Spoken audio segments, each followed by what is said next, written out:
Magandang araw mga mag-aral. Ngayong hapon, tatalakayin natin ang mga batas na nakabatay ayon sa Batas Moral. Narinig niyo na ba ang prinsipyong first do no harm na no-care ng mga manggagamot? Sinasabing ito ay isang pahayag ng prinsipyo ng medisina na nagsasaad ng pinakamahalagang layunin ng isang doktor ay dapat na maging kaligtasan at kagalingan ng pasyente.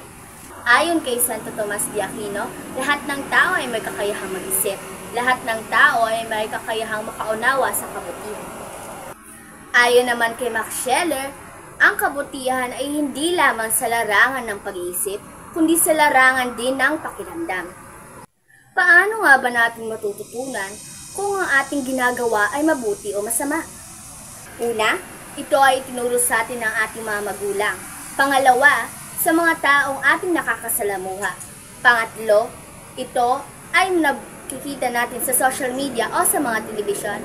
Pang-apat, ito ay nababasa sa aklat at Biblia. Pang-lima, ay naririnig sa ating kapwa. Ang nakakamangha pa rito ay sa dami ng ating mga nakikita at naririnig ay may isang tinig pa rin sa ating nagdidikta kung ano ang tama. Nararamdaman mo ang mabuti, nararamdaman mo ang tama, ngunit minsan ay may nagdidikta sa iyong isip na masama ito at hindi mo dapat gawin. Ngunit ano nga ba ang kahulugan ng mabuti? Ang mabuti ay ang tamang pakay at layunin ng tao, ang isip at puso na gabay para kilatisin kung ano nga ba talaga ang mabuti. Ang mabuti ay ang pagsisikap na laging kumikilos tungo sa pagkabuo at pagpapalago ng sarili at sa mga ugnayan. Ang tama naman ay ang pagpili ng pinakamabuti batay sa panahon, kasaysayan, lawak at sitwasyon. Tinitingnan dito ang mga pangangailangan, kakayahan at paggawing pagpili. Ayon sa Universal Declaration of Human Rights at iba pang mga batas, mahalagang ingatan natin ang dangalang tao dahil sa pag-unlad ng bansa at ng mundong nagmumula sa pag-ilala sa pantay na mga karapatan ng mga sangkatauhan. Ang kaisa-isang batas, wala nga bang mabuti at tama para sa lahat? Napakahirap humanap ng tao na isasang-ayunan nating lahat.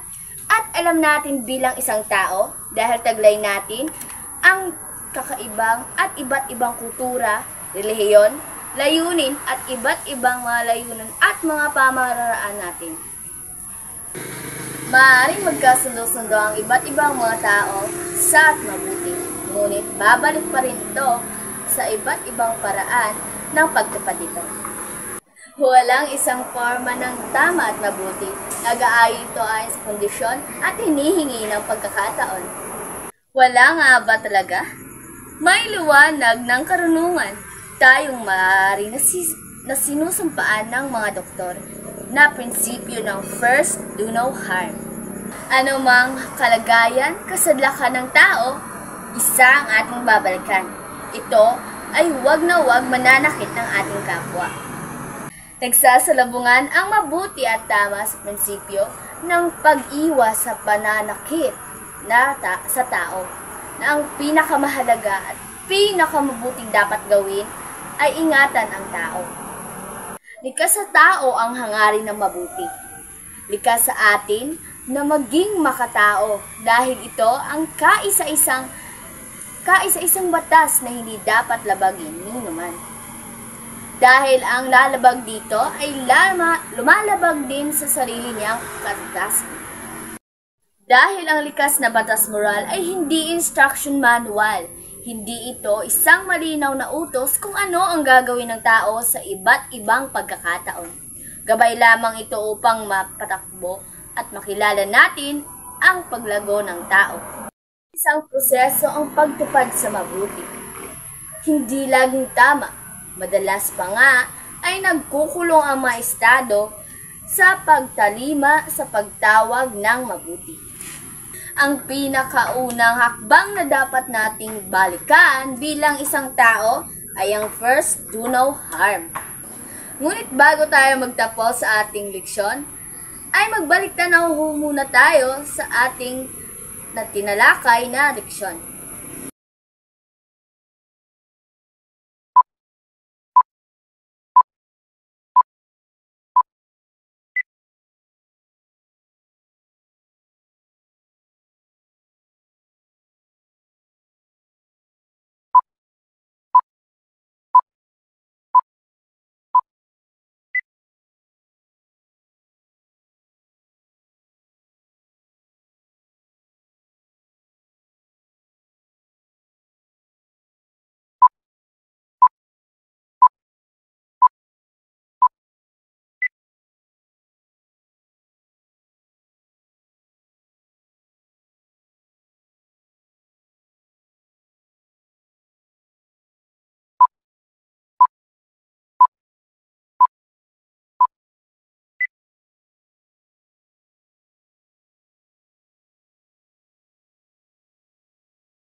Lahat ba ay nakakuha ng tamang sagot? Kung ganoon, magaling at mahusay kayo. At yan lamang po ang mga paksang tinalakay natin ngayong hapon na ito. Sana ay meron po kayong natutunan. Maraming salamat. Paalam!